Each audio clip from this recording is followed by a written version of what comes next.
गांव सुरभि एक शांत हरियाली से घिरा हुआ छोटा सा स्थान था, जहां सुबह पक्षियों की चहचहाहट से और शामें मंदिर की घंटियों से गूंजती थीं।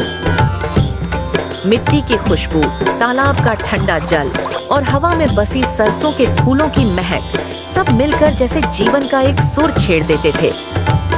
पर इस सुरभि गांव में एक कोना ऐसा भी था जहां मौन रहता था, ऐसा मौन जो कानों से नहीं दिल से सुना जाता है।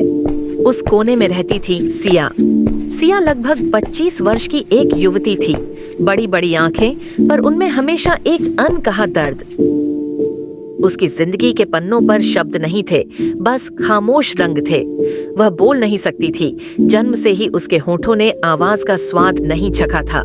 पर सिया की आंखें बोलती थीं, वो दर्द भी कहती थीं और सपने भी। गांव वाले उसे मौन बाला कहकर बुलाते थे, कोई दया से, कोई उपेक्षा से, और कुछ बच्चे तो खेल खेल में चिढ़ाते हुए। पर सिया चुप रहती, उसका मौन ही उसका जवाब था। वह दिन भर अपने घर के पीछे बने छोटे से बगीचे में फूल लगाती।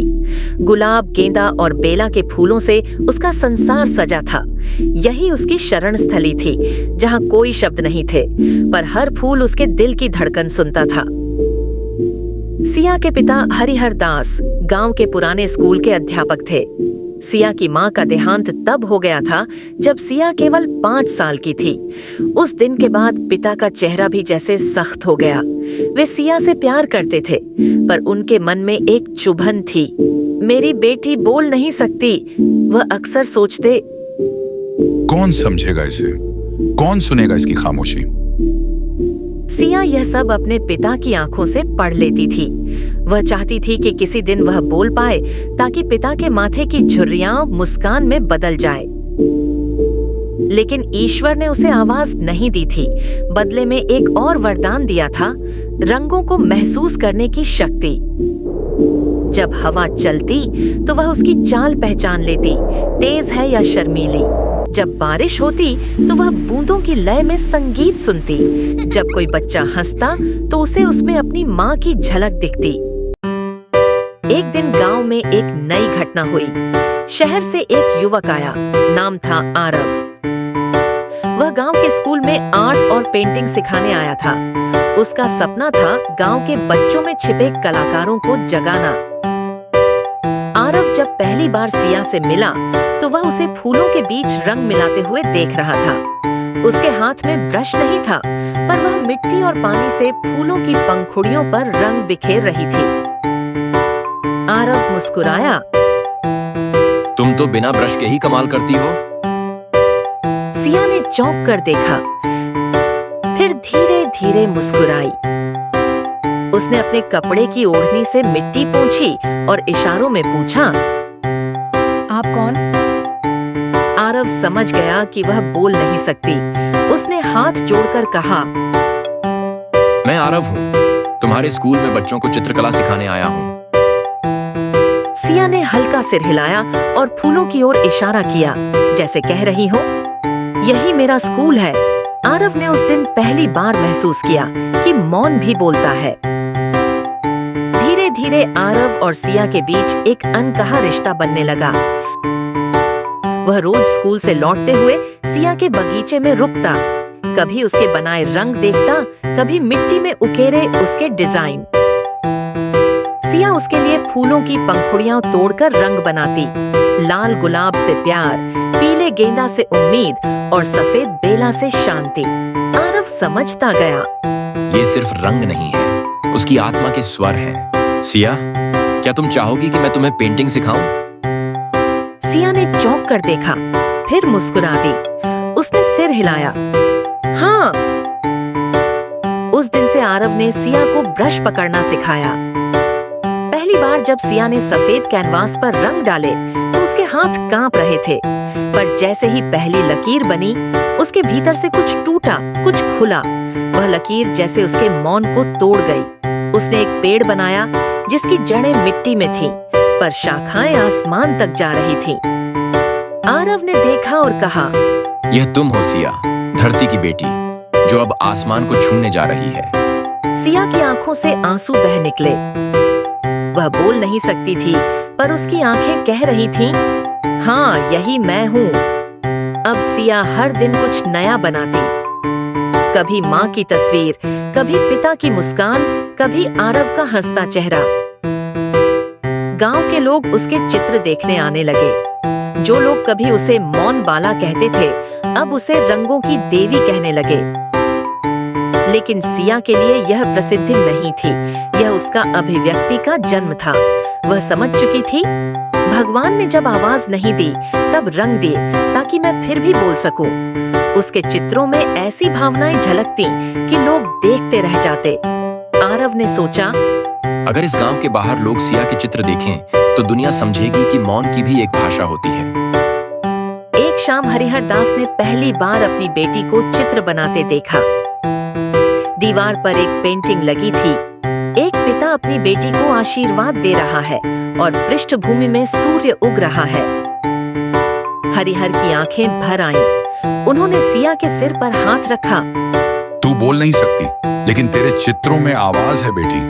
तेरे मौन में भगवान बोलते हैं। सिया ने सिर झुकाया और उनके आंचल में मुंह छुपा लिया। वह दिन सिया के जीवन का पहला मौखिक संवाद था, बिना शब्दों के, सिर्फ आत्मा से आत्मा तक। अब सिया के जीवन में रंग उतर चुके थे, पर यह तो बस शुरुआत थी। आगे मौन को आवाज में बदलने की यात्रा अभी बाकी थी। आने वाले दिनों में उसे एक ऐसा निर्णय लेना था जो उसकी दुनिया बदल देगा और उसके मौन को विश्व की प्रेरणा बना देगा। सुबह की पहली किरण गांव सुरभि की छतों पर फैली तो हवा में नमी और जीवन दोनों थे।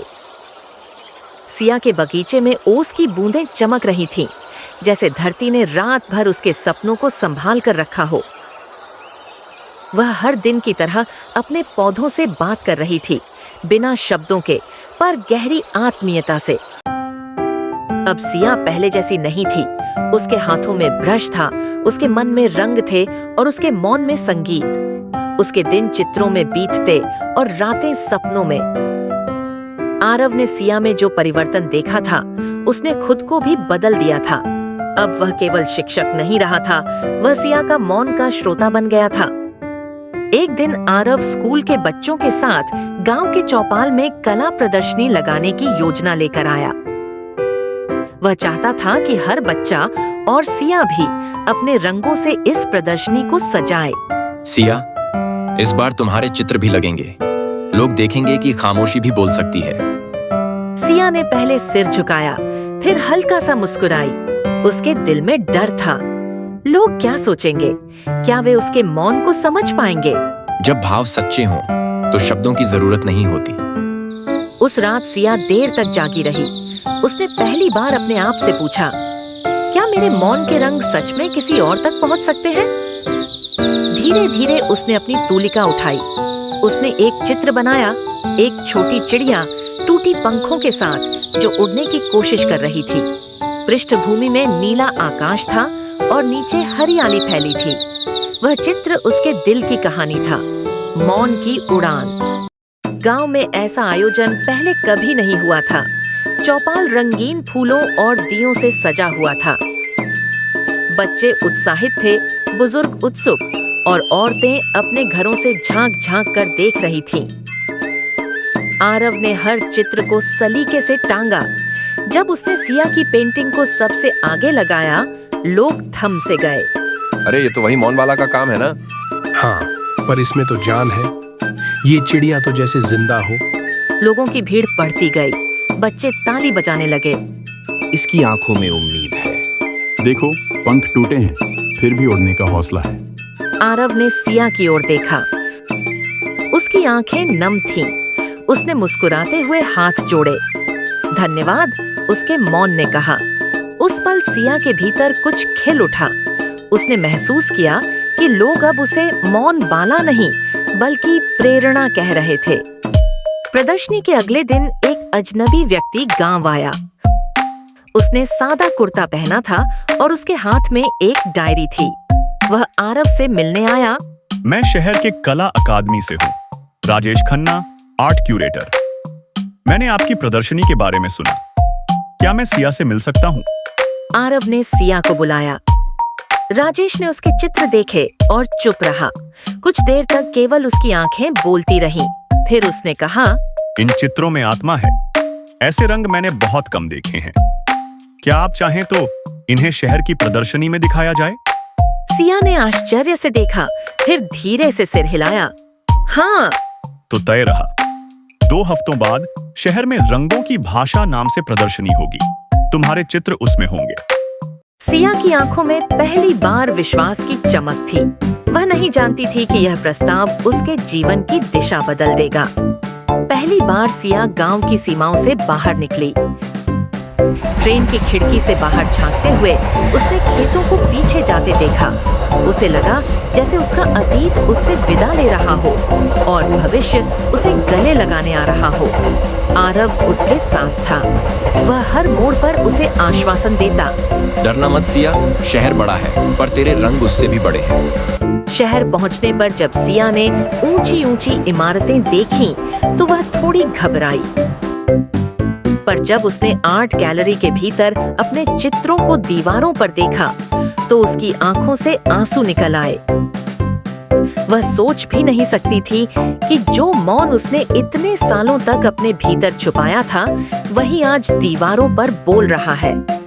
देखो, यही मेरी सिया है, जिसे कभी बोलने का वरदान नहीं मिला। उसने पूरे संसार को बोलना सिखा दिया।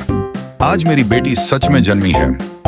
कुछ दिनों बाद जब सिया गांव लौटी, तो पूरा गांव स्वागत के लिए तैयार था।